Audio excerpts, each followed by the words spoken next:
G'day and welcome to what happens in the shed, and more importantly, welcome back to this video series on making electricity from wood. It has been a while since the last gasifier video, and that's because there's been quite a few other things around here that needed my attention. Yeah, so things like my new lathe, for example, which I finally got out of crate. So I built this lathe stand, lighting and shelving and stuff like that, so I can actually use it now. Well, more like I've started practicing on it because I'm very much a beginner when it comes to stuff like this. And then there's the issue that I've run out of floor space in the shed. So as you can see, that is the only free available floor space I got left, which doesn't leave much room for fabrication. So just to make a bit more room, I've just got to get stuff out of the shed, stuff that really doesn't belong in the workshop. So I'm currently building a bit of a lean-to to make room for the chipper and the splitter, among other things. So hopefully that should free up some more floor space. Anyway, let's get back to this thing. So to begin with, I'm thinking perhaps I should give a bit of a short overview on why this thing is built the way it is. And just thinking back on the previous videos, I'm thinking, well, perhaps that's something I haven't quite managed to do. So let's have a look at it. I just want to apologise in advance for the very low-tech pen and paper graphics.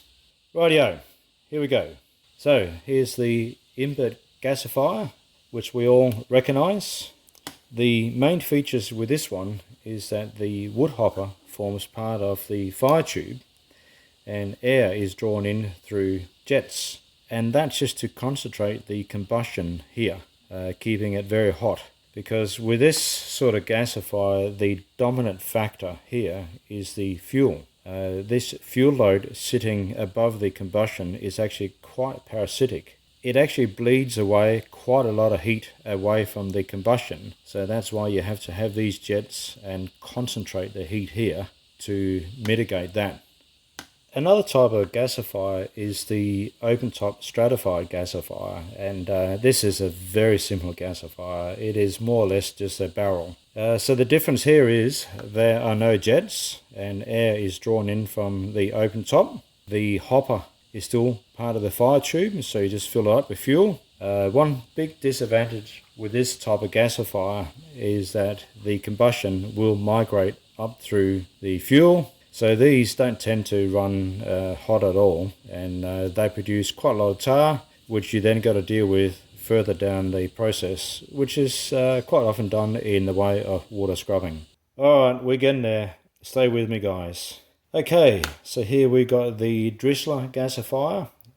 You would have seen this on YouTube. There's a couple of blokes in Europe, Luke and Pascal. They've been building these. So pretty much this is just a open top stratified gasifier. The main difference is the dominant factor here is the flaming charcoal bed. The wood hopper is separate from the fire tube, so wood is fed in via a screw feeder. It's typically fed in small amounts, and the small amounts of fuel that is fed in, it very quickly pyrolyzes, so it's never the dominant factor. And to light this thing, they usually put a gas burner down through the top. Alright guys, thanks for sticking with me. Okay, so here we are. This is the type of gasifier that I'm attempting to build. So it's pretty much a Drissler type gasifier as well. The main difference is it is closed top. And the reason for that is that having an open top with a naked flame is just out of the question for me. So pretty much what happens here is the fuel is stored in the wood hopper. It's fed into the fire tube via a screw feeder, and it's the same sort of thing here. We've got the plunger moving up and down, sends the signal to the screw feeder. It drizzles in the fuel. With the top being closed, it will draw in air through this inlet up near the top. Then when it comes to lighting this thing, it'll be a bit like the inbed type. So there's an ignition port on the side, so you light it from there. Anyway guys, I do hope this sheds some light on what I'm trying to do here. Now, I'm by no means an expert on this topic, but anyway, this is just a very rough and ready, quick and easy sort of overview There's a lot more to it than that. But anyway, there you go. Rightio, well, with that out of the way, we should probably have a bit of a closer look at the gasifier itself. Yeah, so there's a few things I need to look at there. One thing that is for certain is that I'll need to speed up the grate. Also, I am considering making the grate oscillating, rotating forwards and backwards. And once I to do that, then yeah, I'll have to get rid of the floor scrapers. Speaking of the floor scrapers, I've had a few comments and questions about them. So I'll just give a quick rundown on them. At the back of the gasifier, at the back wall, it's probably a bit hard to see, but there's a port there, or a hole. And the floor scrapers push the charcoal into that hole. Here's the back of the gasifier, and down the bottom here, here's the biochar outlet. Yeah, so the biochar comes down through this, and bolted to this will be a biochar collection chamber. Currently that's just a blanking plate. That's why that's a step up in the frame. That's to make room for the biochar collection chamber. Next problem is the time it takes for this thing to light up. It takes a little bit too long for my liking. Other drizzler gasifiers you would have seen on the internet, they usually light them from the top. But having open top, naked flame is out of the question for me. So for better or for worse, I'm stuck with the ignition port. Although if I had multiple ignition ports, I think that would definitely improve my startup time. But because the way I've built this, it's so bloody complex. Here, this is a pipe, inside another pipe, that's what you got the flange for. And then the ignition port is connected to the fire tube via a barrel union. So for me to add another couple of ignition ports, it's just too complex, it's just too difficult. It really isn't worth it, so that's out of the question. Here's the current setup where the fire tube sits within the accumulator, and I follow this method because it seems to be the done thing. Well, it does make sense when you look at thermal efficiency, but one problem it does create, as you can see here with the ignition port. So here's the ignition port, pipe inside a pipe, flanges, barrel union. To me, to fit another couple of ignition ports, it would just be too difficult, it'd just be too much work. Oh, the frog is back. So something I've been toying with is doing something like this, where the fire tube now sits on top of the accumulator. That way it gives you free access to the fire tube, and also the accumulator doesn't need to be half as big. And then when it comes to thermal efficiency, you just insulate the crap out of it. The same on the other side. Well, I don't know, this might be worth a try. Then I thought, well, I've got this old gas bottle which I've had sitting around for quite some time. So with the accumulator being smaller, I can use this. Plus it saved me a lot of time. Yeah, I don't know. I've got mixed feelings about this. I really didn't want to scrap this because I've invested quite a lot in it. But I think going with the simplified gasifier, I think probably is the best way forward. So I'm just going to have to go with it. And I shouldn't look at it as a step backwards. I think it's probably a step forward. Right, let's get into it. Just in case you haven't seen it before, I usually fabricate my flanges out of flat bar, usually 5mm. So first I lay it out in AutoCAD, and it's usually a compromise between using the least amount of steel and doing the least amount of welding.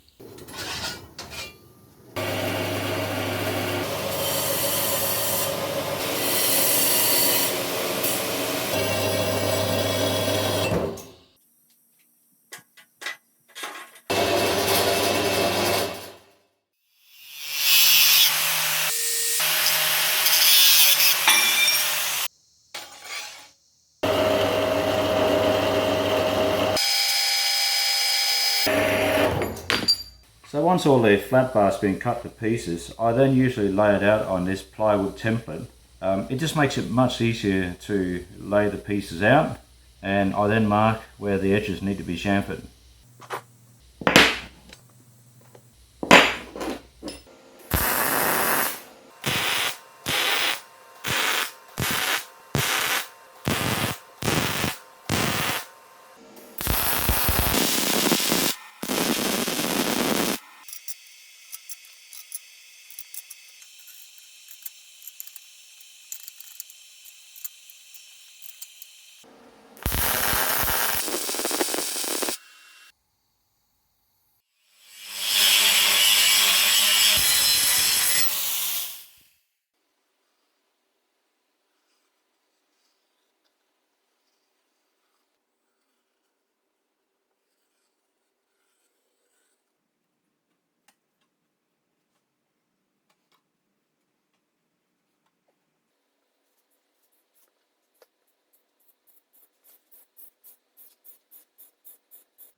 This is going to be the accumulator body. So I'm just going to mark it and then cut it.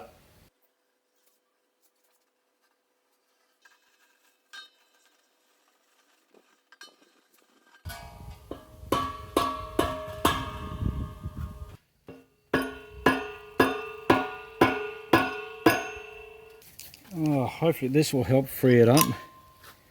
That just seems to be really stuck on.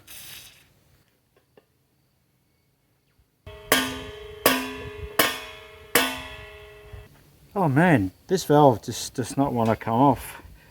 The only reason why I'm trying to get this valve off really is just to pour water down the cylinder to displace any gas which may or may not be there. So yeah, I've just got to get water down there really. That's what it's all about, one way or another.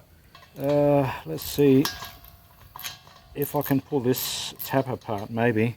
So I've got the tap open at the moment and there's no gas coming out.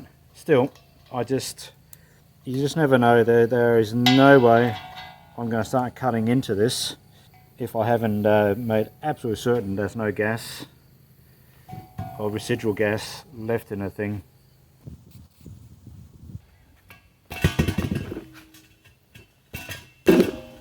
Jesus Christ. I just realised this is a gas fitting, so I'm going the wrong way. Let's try the other way. That's it.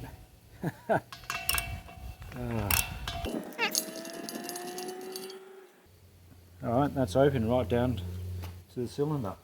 Well, this should do it. It's not a very big hole, but we'll just have to be patient.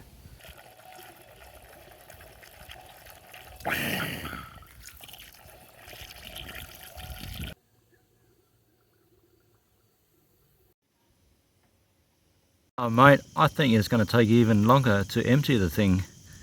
That's going to take forever. Good-o.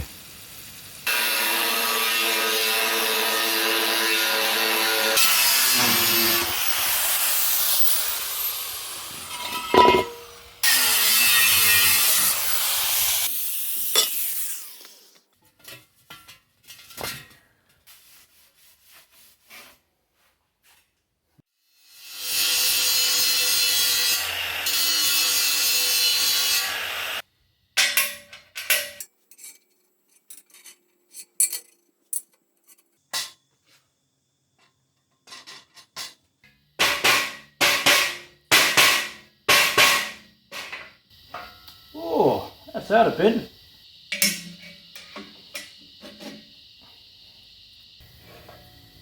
Oh yeah, that's better.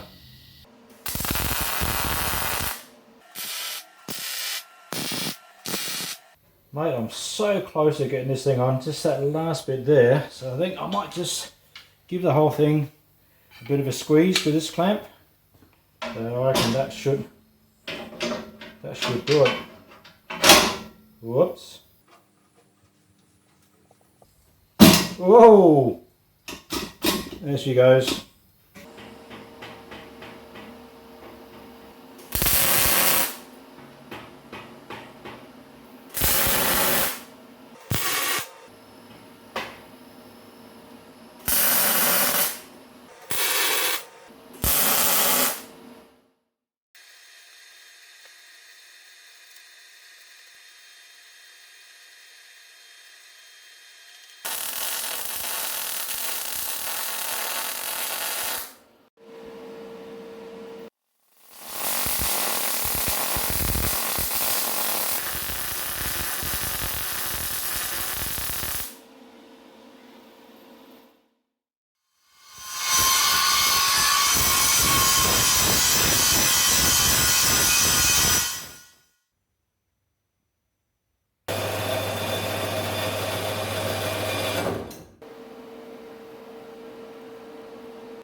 I don't believe it. I've managed to make a rocking reactor. That's alright, a bit of packing will sort that out. Right, so next I guess I've got to make some room for the new accumulator. Means I've got to get this out of the way. So this is going to be sidelined for a while, so out with the old, in with the new.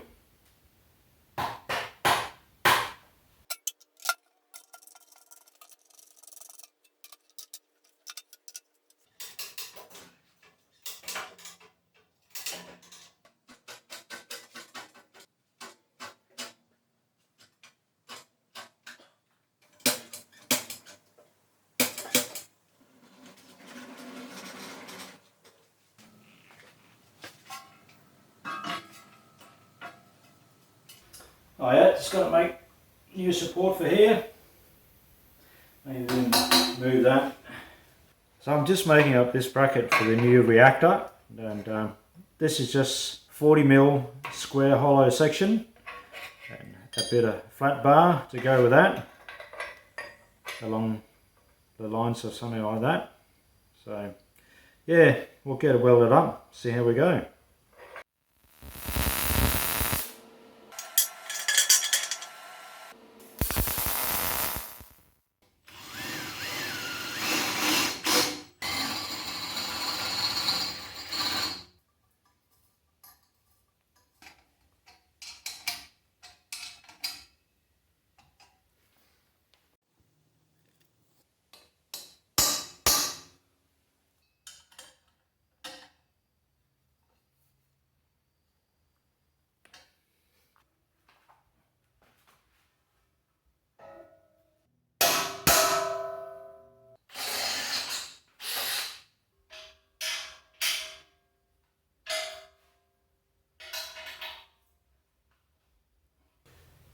Alright, well, there you have it. This is the beginning of the Mark II reactor. This is the accumulator. This is still the bare bones. There's a lot more still to happen. But basically everything sits on this and bolts to this. So you can see this new reactor body, it's way smaller than the original one. And that's why I had to move this support across. And this new bracket just takes it up there. I'm quite happy with how that turned out, and it doesn't look too bodgy at all.